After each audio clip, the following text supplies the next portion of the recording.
If you want not just to store crypto on an exchange, but actually use it for payments, the Bybit card is one of the simplest ways to do it. But here's the important nuance. If you use the card incorrectly, you can quietly lose money on conversions and fees. In this video, I'll show you how to order the Bybit card, how to pay with crypto and fiat when it's more profitable to use stablecoins, and which settings to enable so the card works as a proper payment tool, not as a source of extra costs. This way, you'll be able to spend crypto consciously and efficiently, without unpleasant surprises. What is the Bybit card? To avoid confusion, the Bybit card is a MasterCard debit card, not a credit card. It doesn't lend money. It has no credit limit. All deductions come only from your Bybit balance. If there are no funds, the payment simply won't go through. You can pay with fiat, if supported in your region, cryptocurrency stored in your account. Card formats, virtual card, issued faster, free of charge, suitable for online payments and mobile transactions. Physical card, the plastic version delivered by mail, issuance may have a fee depending on region. Functionally, they're identical. The only difference is format, whether you need plastic or if the virtual version is enough. Where to find the card and check availability? The first step is to make sure the Bybit card is available for your account. The process is simple. Open the Bybit app, go to the section with additional features. Find the card option, open it, and the app immediately shows whether the card is available in your region. If available, the application screen appears. If not, the app tells you directly. No preliminary requests, no guessing. Card availability is always visible instantly inside your account.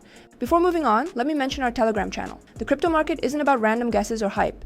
It's about understanding context and logic. We share insights from experienced market participants, explaining which events truly matter and which are just background noise. There we regularly analyze the economy, key news, and shape market expectations, without unnecessary emotions. If you want to understand crypto systematically and make informed decisions, join us. The link is in the description. How to order the Bybit card. The process of issuing the card is as simple as possible. Checking availability. In the Bybit app, open the card section. There you'll immediately see whether issuance is available for your account. Virtual card. If the virtual version is available, submit the application and confirm your identity with the same document used during registration. Verification takes minimal time and the card appears almost instantly. Physical card. For the plastic version, you'll need to provide a delivery address. Choose the name to be printed on the card and set a PIN code in advance. Application status. After submitting the request, the card status is always displayed directly in the app, showing whether it's been shipped or already delivered. Bottom line, the whole process requires minimal steps and is fully managed through the app. How Bybit card deducts funds. The key point when using the card is understanding how payments are processed. Base currency of the card. All settlements are made in one currency, most often euros or dollars, depending on region and account settings. Payments are fixed in this currency, paying with fiat. If the payment is in the card's base currency, deductions happen directly with minimal or no fees. If the payment is in another currency, the card performs a conversion and an exchange fee is added.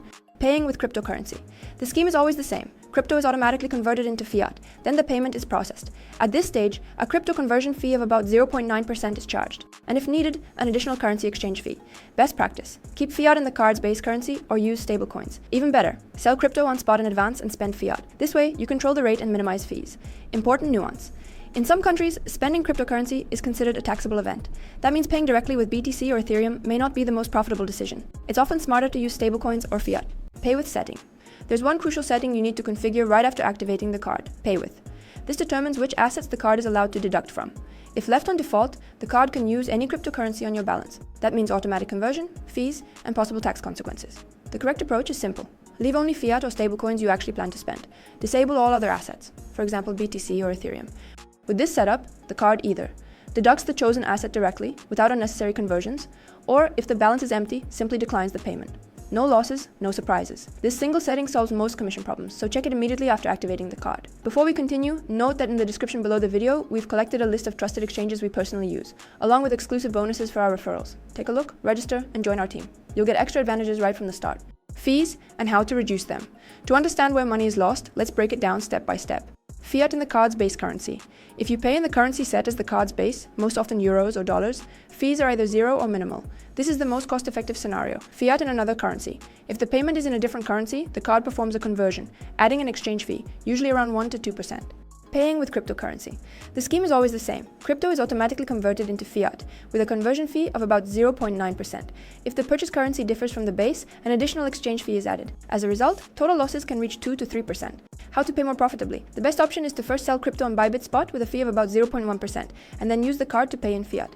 This way, you control the exchange rate, know the final amount in advance, and pay far fewer fees. With this scheme, the card works almost like a regular bank card, without unexpected expenses. Cashback and points.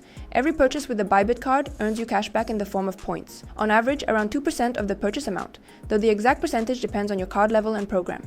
Points aren't credited instantly. They appear after a few days, once the transaction is fully confirmed. Then you have two options. Automatic conversion. Points are regularly converted into your chosen cryptocurrency, USDT, USDC, or Bitcoin. Everything happens automatically, without your involvement. Manual conversion. You choose the timing and the asset for conversion. This option usually gives about 10 to 12% more value compared to automatic conversion. You can also set converted funds to go directly into Bybit Earn, where they continue generating additional income. Cashback won't fully cover all fees, but with proper setup, it significantly reduces overall expenses and makes using the card much more profitable. It's essentially a bonus that turns spending into an opportunity to recover part of your funds and increase efficiency. Limits and cash withdrawals. The Bybit card has restrictions on spending and withdrawals. Purchase limits. The card has daily and monthly limits. Typically, the daily limit is tens of thousands of dollars equivalent, enough for both everyday expenses and large purchases. Cash withdrawals. Withdrawals are possible, but the conditions are less favorable. Monthly withdrawal limit of several $1,000s. Each withdrawal carries a fee of about 2 to 3%, plus any ATM fees. That's why the card is more convenient for cashless payments rather than regular cash withdrawals. All current limits and fees can be checked anytime in the card settings inside the app. They vary depending on region and program conditions. The link to register and order the Bybit card is in the description below the video, along with a bonus for new users to make starting even more rewarding. If this breakdown was helpful, support the video with a like and check out our other guides on Bybit and crypto. There we dive deep into different tools, share practical tips, and show how to use them with minimal fees and maximum benefit. This way, you can build a systematic approach to working with crypto and turn the card into a full-fledged tool for everyday spending.